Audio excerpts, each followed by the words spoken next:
माझ्या प्रिय बालमित्रांनो, आज आपण पाहणार आहोत पाठ क्रमांक 2, राष्ट्रपती द्रौपदी मुर्मू यांच्याविषयी.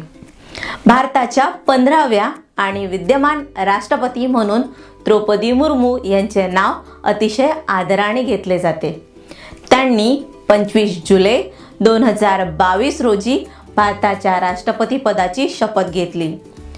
त्यांचा जन्म 20 जून 1958 रोजी ओरिसा राज्यातील मयूरभंज जिल्ह्यातील उपरबेडा या गावात एका संथाली आदिवासी कुटुंबात झाला. त्यांचे प्रारंभीचे आयुष्य खूप कठीण आणि संघर्षमय होते. त्यांनी गावातीलच प्राथमिक शाळेत शालेय शिक्षण घेऊन पुढील शिक्षण भुवनेश्वर येथील रमादेवी महिला महाविद्यालयामधून घेत कला विभागातील पदवी प्राप्त केली. त्यांच्या गावातील त्या पहिल्या पदवीधर होत्या. त्यांचा 1981 मध्ये श्यामचरण मुर्मू यांच्यासोबत विवाह झाला.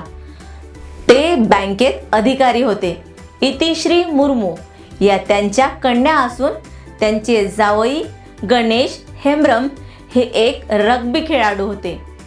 त्यांनी 1979 ते 1983 या काळात ओरिसा राज्यात ऊर्जा विभागामध्ये कनिष्ठ सहाय्यक म्हणून नोकरी केली. त्यानंतर 1994 ते 1997 पर्यंत त्यांनी Shri Aurobindo integral education centre रायरंगपूरमध्ये मानद शिक्षिका म्हणून कार्य केले. त्यांनी 2000 मध्ये रायरंगपूर विधानसभा मतदारसंघातून निवडणूक लढवून 2009 पर्यंत 2दा निवडणूक जिंकून आमदार म्हणून तर 6 मार्च 2000 ते 6 ऑगस्ट 2002 पर्यंत ओरिसा सरकारमध्ये वाणिज्य व परिवहन मंत्री, 6 ऑगस्ट 2002 ते 16 मे 2004 मत्स्य व पशुसंवर्धन मंत्री म्हणूनही काम पाहिले. त्यांनी अनेक समित्यांवर अध्यक्ष सदस्य म्हणूनही निरपेक्षपणे कार्य केले. त्यांचा प्रशासकीय क्षेत्रातील दीर्घ अनुभव आणि आदिवासी समाजाच्या विकासासाठी त्यांनी केलेले कार्य अतुलनीय असेच आहे.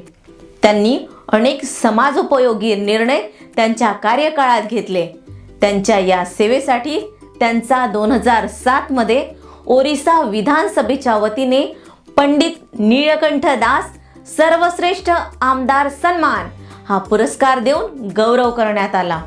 त्यांच्या या कार्याची दखल घेऊन त्यांची झारखंड राज्याच्या राज्यपाल म्हणून निवड झाली.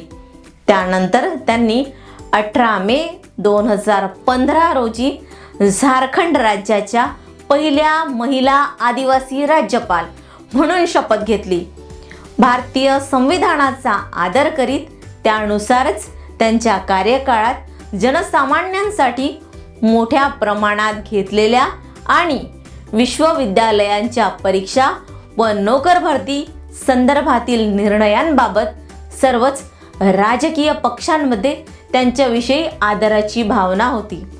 त्यांच्या या बहुमोल योगदानाचा सन्मान म्हणून त्यांना भारत देशाच्या राष्ट्रपती असा सर्वोच्च पदावर विराजमान होण्याचा सन्मान मिळाला.